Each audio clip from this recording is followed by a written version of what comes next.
Get in the know. Non-stop Vikings talk. It's Purple Daily on Score North and ScoreNorth.com. Football. The Rock knows how you feel about pie. Welcome in to another historical pie chart episode of Purple Daily here. It's Phil, it's Judd, and we're attempting to basically use this podcast as a time capsule too, and put so that the pie chart of praise and the pie chart of blame are kind of our official stamp on games. We do it every Monday after Vikings games on Sundays, and so let's go back historically and put our official pie chart stamp on games in Vikings history, seasons in Vikings history, maybe moments or trades. The Rock knows how you feel about pie. A lot of pie charts.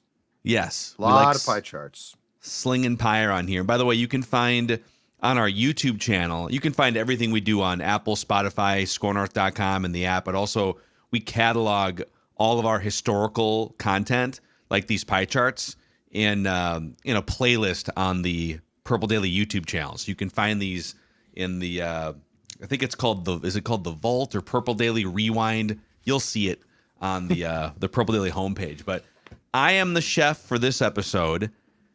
A pie chart of praise for one of the great regular seasons in Vikings history. Kind of a surprise magic carpet ride. The 2017 13-win season that culminated, I guess, in the Minneapolis Miracle, because everything after that was kind of The Rock knows downhill. how you feel about pie. It crashed in Philadelphia. Yeah, it crashed in the tailgate lots for Vikings fans. It crashed on the field for the team, and they had a chance to play a home Super Bowl, but it wasn't meant to be. But so we've done a pie chart of blame for like the game that they lost at the end. That's available somewhere. But I have for you 7 slices pie chart of praise for just the success of that season. Okay. And if you look through, like, they started that season. So Sam Bradford was the starting quarterback going in, if people remember. And I will talk about him in the pie chart. But they lose him after the first game.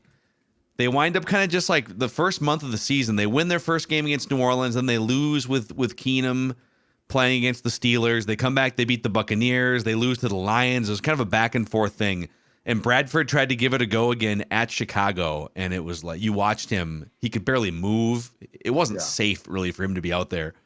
He was curled up in the fetal position a couple times, just kind of ducking for cover, and you're like, well, this is probably the end of the Sam Bradford era. And at that time, I think most of us were kind of thinking about, boy, like Bridgewater's leg is in question and Bradford's knee clearly is chronic. I guess Keenum's going to start for now, but we were thinking about the draft and possible quarterbacks and whatnot. But they go on and they win 8 consecutive games from week 5 all the way through week 13. They did not lose a game from the beginning of October all the way until the middle of December.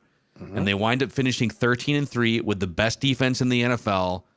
They go on to beat the Saints at home in the playoffs, the Minneapolis Miracle, and then get smoked in Philadelphia 38-7 in the NFC Championship game. But just like one of the more unique, fun winning seasons in Vikings history.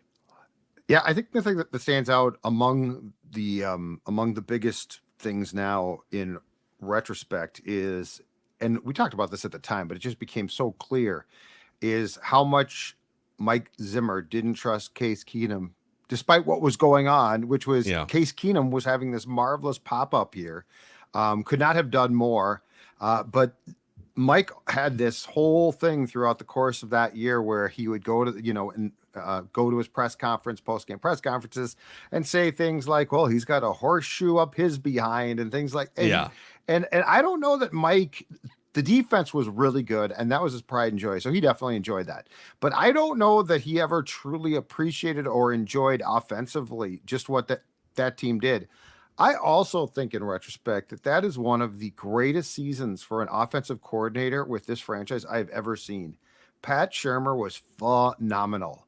Like, for all that we question play calling and through the years have seen some very questionable moves made, Shurmur pushed almost every right button, and that, of course, got him the next season the head coaching job with the Giants, which did not go well. But there are some really savvy coaching, and there were some guys who had definitely years where it was difficult to replicate it. But the other thing is, and this reminds me a little bit of what's transpiring in the 2023 season, was it was unexpected success. So it was just so much fun to watch. Because once Bradford got hurt, you didn't say to yourself, oh, Case Keenum's going to come in. You're like, Case Keenum, he's a career backup. What's going to happen here? And then to your point, in week 2, you got drilled in Pittsburgh. And so you're like, they're absolutely screwed. But as this thing took off and became special, the unexpected success became, I think, the most fun, because it was Agreed. not a season like 2018 then, when Kirk Cousins signed as a free agent, and you're like, oh, this team's got a chance for a Super Bowl. So that made that year a lot of fun, despite the fact that I still don't think that the head coach really liked the quarterback that he was forced to trust. I'm trying to remember when we looked at that team as something other than like, oh, this is kind of fun. Oh, they're winning some games. When we looked at them as a team that could really potentially do some damage, and I'd have to kind of lay out the rest of the. Like, I forget which team, like they smoked the Bengals at home in week 15, for instance, but the Bengals were kind of a nondescript team at the time. Yeah. I think probably when they rolled into Lambeau Field week 16. Yep.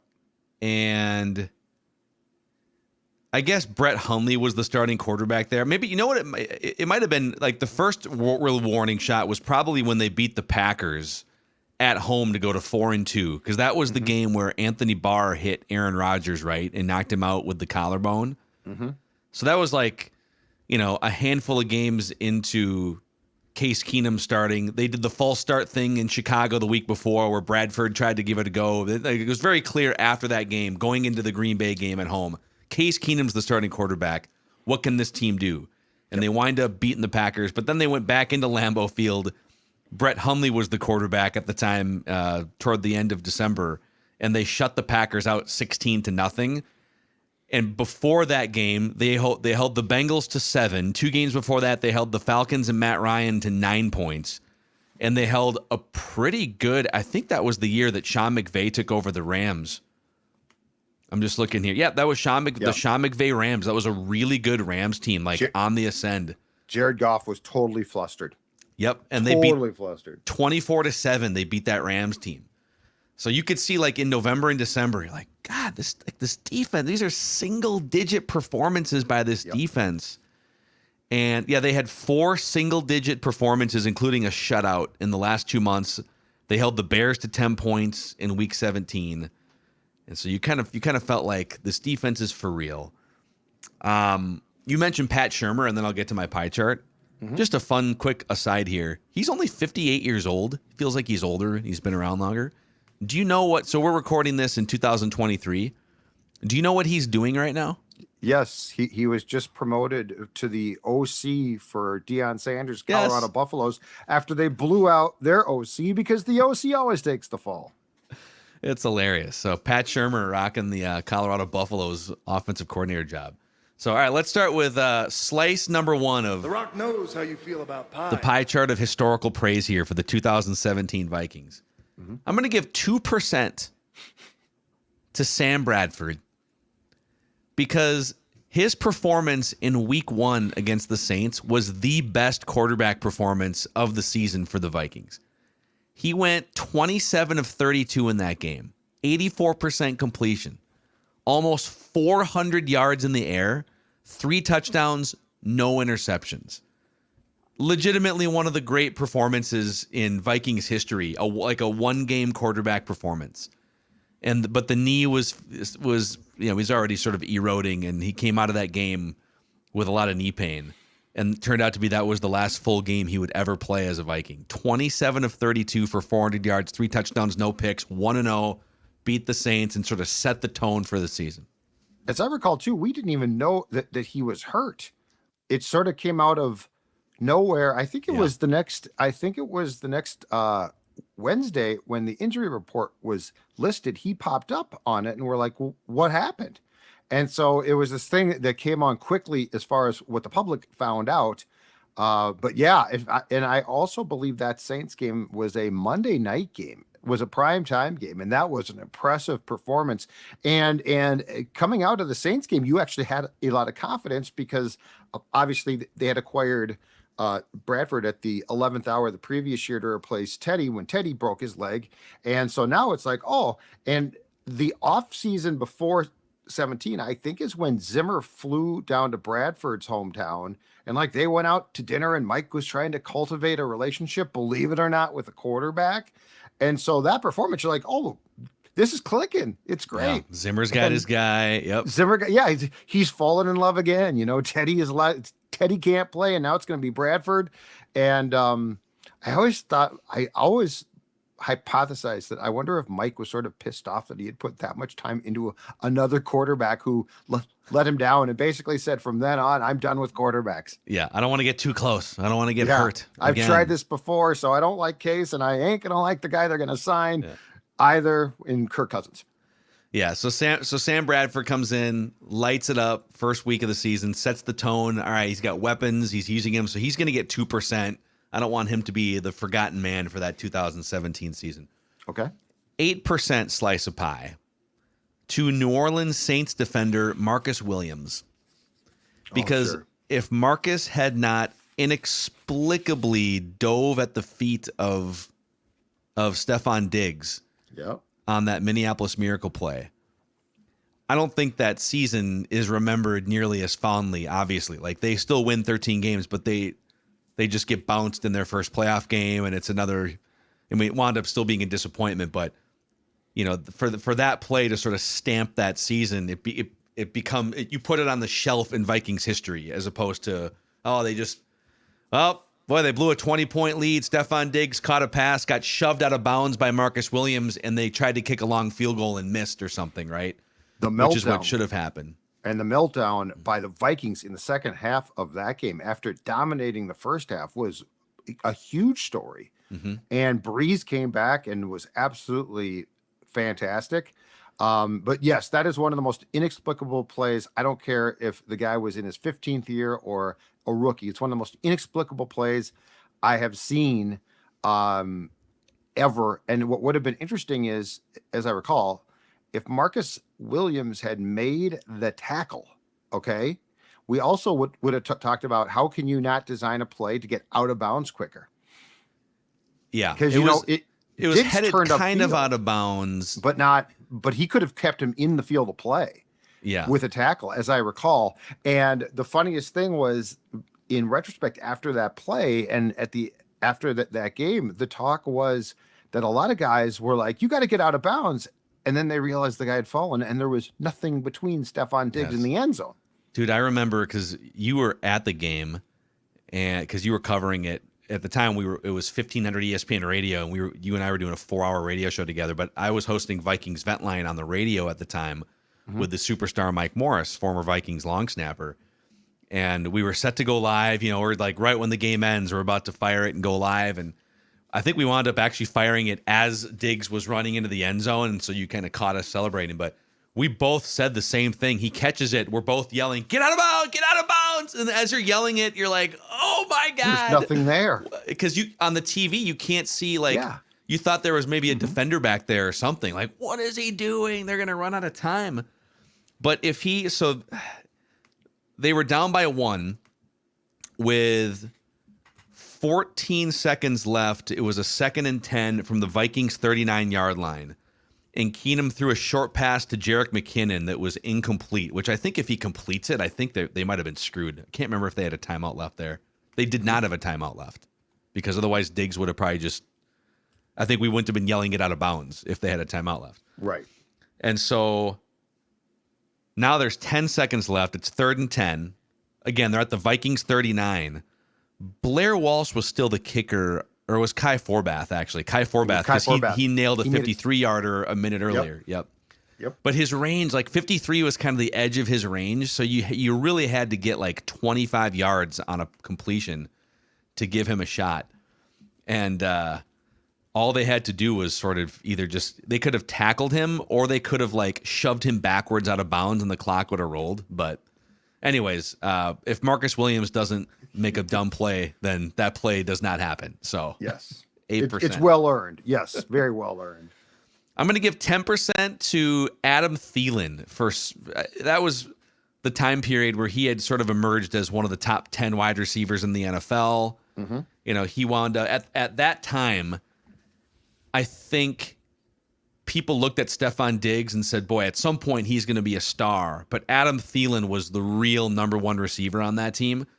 So it's funny. Now, Diggs missed a couple games. So Thielen played 16 games. Diggs played 14. So there's a little bit of a just discrepancy in terms of counting stats because of that. But Thielen wound up with 50 more targets that season and 25, 30 more catches than Diggs did. So it was Thielen and then Diggs throughout the regular season as the pecking order. But Thielen winds up with 91 catches for almost 1,300 yards, a handful of touchdowns, and became more of a household name around NFL fan circles that year. So 10% to Thielen. Okay. Yeah. And as I recall, too, in the loss that you brought up in December against the Panthers in Carolina, didn't Thielen have a very close touchdown catch nullified by replay? Oh, that would have made a difference in that game. I think he did. So he had at that point in time, he was really, really good. And that's the younger Thielen. He wasn't hurt yet at all. He wasn't slowed yet at all. He was really damn good. he was very spry. Yep. Yes, he was. Yep. And so he gets 10%, but I'm actually giving 15% to Diggs, even though Diggs didn't have the numbers in the regular season. He did have double the touchdowns. He really emerged as a red zone threat big time for the Vikings. But when you complete potentially the greatest, most memorable play in the history of Vikings football, yes, you get an extra 5% here. So yes, 15% to Stephon Diggs. Okay. 15% to Diggs. All right. So we got 3 slices left here, and then we can dissect this more. I might have left somebody out here, but I'm going to give 15% also to general manager Rick Spielman. He's fast forward 4 years later, and he's kind of on the way out. He's much maligned for not being able to find a franchise quarterback and, whiffing on some drafts. But man, if you look at that roster, and Mike Zimmer had a say in some of these, like obviously the defensive players, Mike Zimmer's, I want Anthony Barr, or right. I want so-and-so. Right. But Rick Spielman was the head of the roster construction for a team with the best defense in the NFL. Harrison Smith.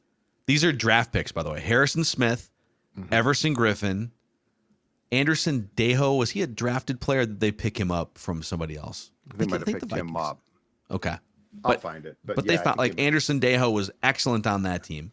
He's Daniil crazy. Hunter was a mid-round pick. Yep. Anthony Harris was a late-round pick, or was he undrafted or like a 7th-round pick? And he made an absolutely key play in that Saints game in the second half. Yeah.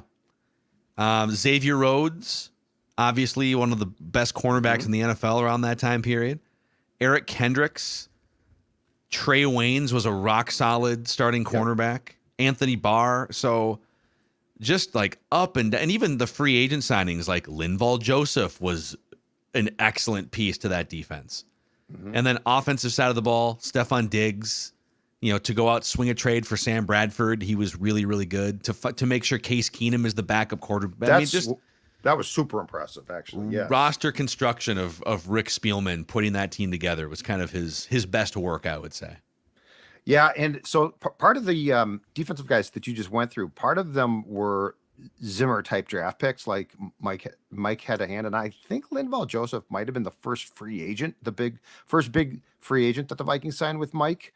But when you're talking about Harrison Smith, Griffin, that group, that was Rick. Yeah. And Frazier to a certain degree, but I mean that was so there was a basis of a defense, and Rhodes too. Rhodes was actually drafted in Frazier. I think it was before Frazier's last season. But the point was Rick put in some really, really good draft choices that Mike developed, but they were not on Mike's watch. So yeah, Rick does get that front office at that point in time did a good job. And here's the fun question. So Teddy got hurt, freak thing. That's too bad. But what happens if Bradford doesn't get hurt too? Because then you've got your quarterback for a while. Yeah. Because he was 29. And then Kirk never comes here. Mm-hmm. Like Kirk was sort of the fact that Kirk didn't work with Mike became a big deal. And that was at least part of Rick Spielman's downfall, right? But the Bradford trade for all it gets ripped now, I still contend it was a must trade. It was. And Bradford, too, he gets kind of a bad rap because he was stuck with a really bad Rams franchise at the time for several years. He also had chronic knee problems and, he didn't have the best infrastructure as a player or just physically because of his knees. But that dude could sling it. And people that play, like our guy Booney played with him the year before. Like, those guys, Jeremiah Searles was on these teams too. They rave about Sam Bradford, just how smart he was, how diligent he was, just accuracy, everything. Mm-hmm. So there is like an alternate universe where what would because they traded for him, to your point, they gave up a first round pick. It wasn't like, a 1 year thing. I think they wanted it to be a 5-year solution. Yeah. And they knew his knees were kind of rickety, but there's an alternate universe where it would have been really interesting to see Sam Bradford healthy, age 29, 30, 31, all the way through like 2018, 19, 20. Does it look different, or would Kirk have been kind of the same guy? They were kind of in the same category of maybe good, not great quarterbacks, pocket passer guys that aren't that mobile. Would have been interesting to see. I think it would have helped that Mike seemed to like Sam more, which I know sounds stupid, but that became a problem. So I think it would have helped that Mike was, I think, at peace with Bradford being his QB. And Bradford, while I'm sure, I don't recall his exact contract when they made the trade with Philadelphia, but while he was paid well, it was nowhere near what Mike had no interest in doing with Kirk. Mm-hmm. And the problem with Mike and Kirk was the day that Kirk stepped in the building to sign, Mike was ticked off because he thought the contract was ridiculous. So yeah, I think there's an alternate universe in which Sam Bradford would have made things much more cohesive between the coaching staff and the front office, and certainly was a good enough quarterback that he could have won games consistently. Yep. Also, just on the Rick Spielman front, before we get to the next slice of pie, just some other names on the offensive side, guys that I'm just looking at the PFF grades for the season from that 2017 Vikings team.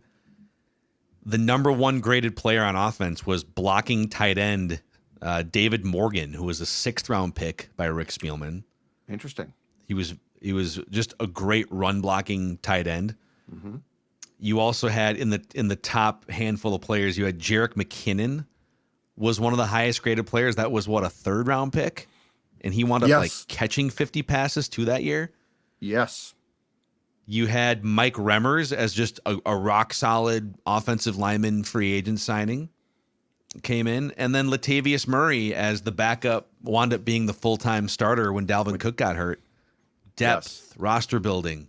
Right. So, and the run game actually functioned without Cook was drafted in the 2nd round in 17 to be the guy to replace Peterson. And he got hurt in the 3rd or 4th game against Detroit here, tore his ACL for the first time. And Murray stepped in and was great. And McKinnon, who has emerged again with Kansas City, had speed and he was a nice player, not great at the time, but they basically held together a run game that lost the absolute key component within the first quarter of that season. So there was some impressive coaching and certainly some impressive moves made. Yeah, no question. All right, slice number 6 here, 6 of 7. The Rock knows how you feel about pie. We're going to give 20% to Case Keenum. Mm-hmm. Now, I think he was the ultimate example of if you build a good enough car, there's a lot of quarterbacks that can sit in a car. I mean, we're seeing it right now as we record this. It's now maybe something train wrecks, and what I'm about to say might be laughable. But as we sit here, Josh Dobbs has 2 wins as a Vikings quarterback, and he's just sitting in a car with, now the car is going to get better with Justin Jefferson, et cetera. But man, you had Stephon Diggs, Adam Thielen, the running backs we talked about. Kyle Rudolph was a good pass-catching tight end. Offensive line was fairly solid. At least the defense is the best in the NFL. Just go out there, go score 20 points, and don't crash it. Yep. And, Case, he had a couple decent seasons with Denver and Washington. He wasn't a total train wreck with Denver and Washington, but he never really came close to replicating anything near his productivity in 2017 with the Vikings. Right. And he drove the hell out of that car. And sometimes he took it over the speed limit and he veered over into the wrong lane, but for whatever reason, didn't get punished too badly until the last game of the season. And despite the fact that Zim didn't seem to embrace him, it didn't seem to bother Case, which was his personality was absolutely perfect. He was sort of a laid back surfer type of dude. And I think the thing is, I think some quarterbacks probably would have taken it personally and felt an insecurity, and he didn't. So it worked perfectly. And basically, Shermer did such a good job that it always felt like in that case that Mike fretted about what might go wrong with Case. But for the most part, the defense was just so damn good that he took solace in that. And I always felt like the offense and the Keenum Shermer relationship carried things.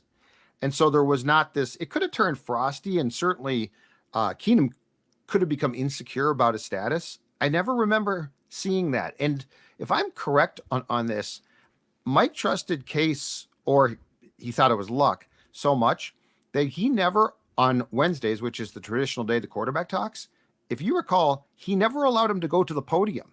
It was always in the locker room like Case was any other player, which was, again, it might have become a luck thing, but it's just like some QBs would definitely take that personally and bristle, and Keenum never did. And like, you could ask Case about, hey, Mike just said you got a horseshoe up your behind, and he'd be like, well, that's what Mike says. And it felt like it was a very on point type of team where they didn't allow, or they didn't have a lot of other distractions and things, which of course would come later. Yeah. Just a fun fact about Case Keenum. So he went to the University of Houston from 2007 through 2011. And he still, to this day, so he threw for 5,000 yards in 3 different seasons for the University of Houston. That dude's college numbers are insane. To this day, Case Keenum is still the all-time leading yardage passer in college football history. He threw for 19,217 yards. Timmy Chang is second on that list, the quarterback from Hawaii, like in the early 2000s. Oh, yeah. But Keenum had, I'm just going to give you some of these touchdown interception numbers.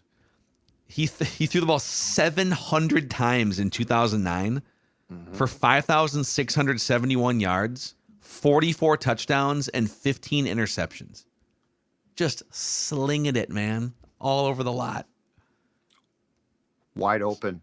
And if I am correct, as you said, Phil, we're recording this in 2023. Case Keenum now the backup with the Houston Texans. Yeah, behind Stroud.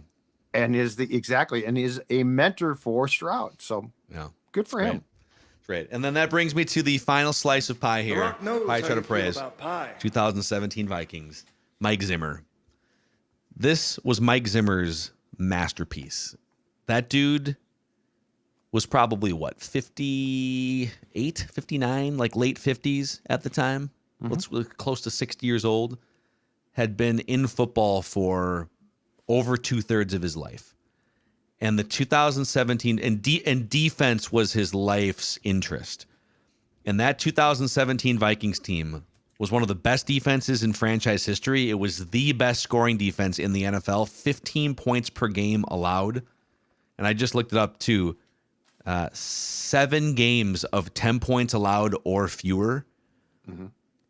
It was that was the 2017 defense was essentially the pinnacle of his life's work. It was his masterpiece. He conquered the NFL for one season defensively. And then they go in, Philadelphia, chance to go to the Super Bowl, play home Super Bowl. Yep. And his life's work, it was like the sprinklers came on when the painting was on the wall or something. But you got to give Mike Zimmer 30% because he came in, took over the worst defense in the NFL when Leslie Frazier was fired.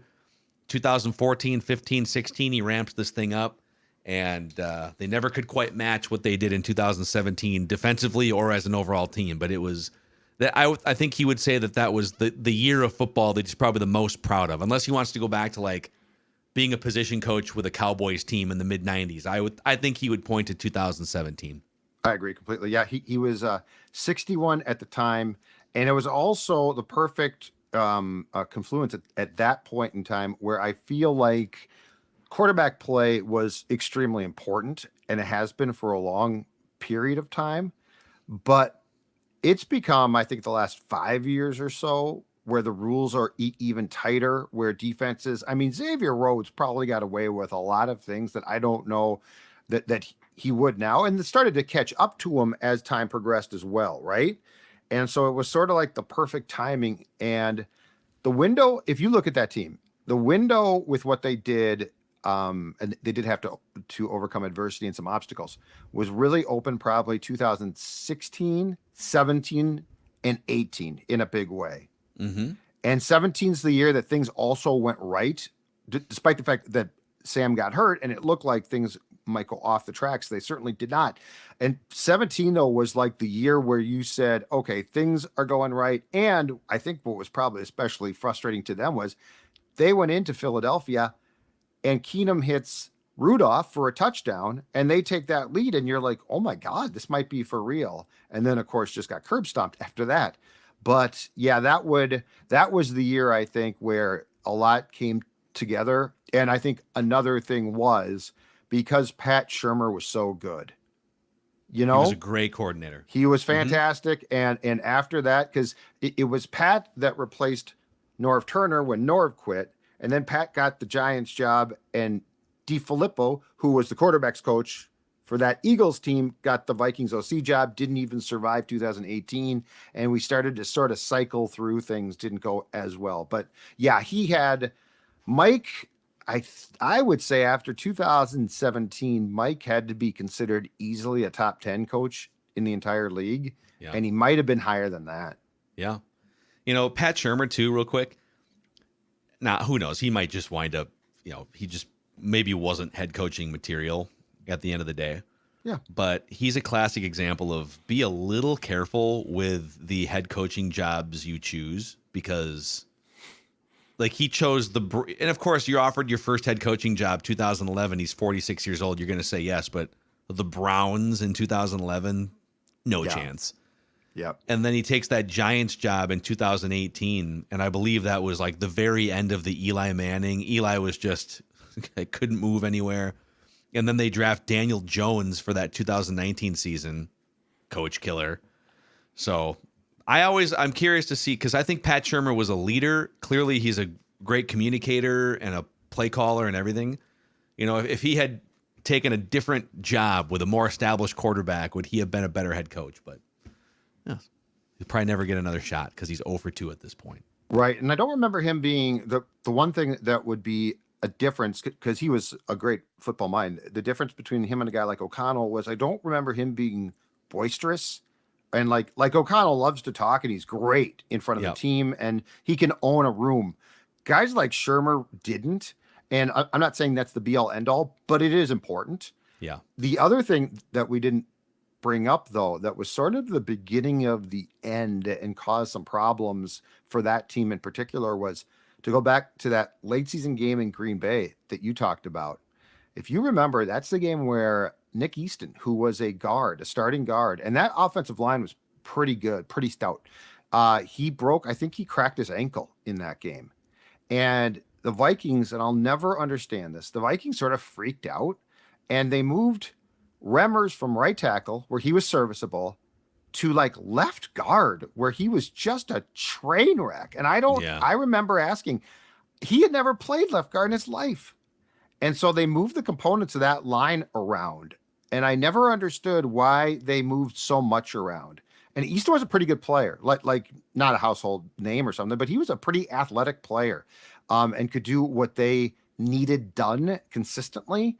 And if you recall, that got to be really dicey as well. So that was a problem. And I always felt that the Vikings exacerbated the problem by actually taking a guy who was, again, a serviceable right tackle, no more, and basically throwing him at guard and setting him up to fail. Yeah. So yeah, there's so many what ifs throughout all of Vikings history, but that time period right there where it's really hard to build defenses that are that good. I think 2018 is another too, where it's like, okay, how do you follow this up? and they followed it up. They said, we're going to make a big splash. You and I were all on board. Go get Kirk, and they wind up missing the playoffs. But it's also hard. Once you build the best defense, it's not like finding a franchise quarterback. Okay, we found Patrick Mahomes. That guarantees your offense is going to be either the best in the NFL or top 10 for like 15 years. Defense, you're trying to get 11 guys all in a system and all healthy together, and it's like it's hard to corral it for more than like a year or two.